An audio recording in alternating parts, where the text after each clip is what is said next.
This channel does not promote any violent, harmful, or illegal activities. All content provided by this channel is meant for an educational purpose only. ও ফালতু চিঠি, ও চিঠি ওর মূল্যহীন। কোনো না কোনো bureaucrats, is IPS হোক, কেন্দ্র বা রাজ্যে, সে তো সরকারের সঙ্গে কাজ করবে, তার মানে তো সে পলিটিক্যাল হয়ে যাবে না।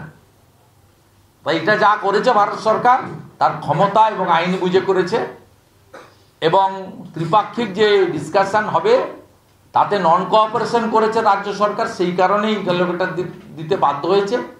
পাহাড়েতে এখনো যে জল পাইপলাইনের কাজ হচ্ছে, কমপ্লিটলি এই কাজগুলো সব অমৃত প্রকল্পের মাধ্যমে হচ্ছে। কেন্দ্র করছে, আপনি করেননি। আপনি কেন ভোট করেননি? জিটিএর ভোট 3 বছর হয়ে গেল। সেখানে যেহেতু সরকার সম্পূর্ণভাবে তার দায়বদ্ধতা মেলে সাংবিধানিক বডিকে সাহায্য করেছে, এখানে সাহায্য করছে না। বিহারে ডাটা এন্ট্রি অপারেটর নিয়োগ করা হয়েছিল 1000 4 মাসের জন্য। এখানে ডাটা এন্ট্রি অপারেটর নিয়োগ করতে চেয়ে ইলেকশন কমিশনের ফাইল, সোফার মাই নলেজ, নবান্ন থেকে আমি পেয়েছি খবর, অর্থ দপ্তর থেকে, ওখানে আমাদের শুভানুধ্যায়ীরা আছে, মুখ্যমন্ত্রীর নির্দেশে ফাইল ফেলে রাখা হয়েছে যাতে ডাটা এন্ট্রি অপারেটর নিয়োগ করতে না পারে।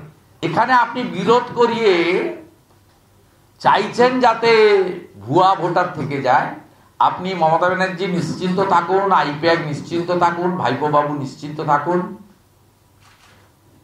ত্রুটিমুক্ত ভোটার তালিকা যতক্ষণ না বেরোচ্ছে ভোট হবে না। আর ভোট না হলে কি হবে সংবিধানে লেখা আছে, আপনারা জানেন। প্রত্যেকদিন আর ওই একই কথা রিপিট করে কোনো লাভ নেই।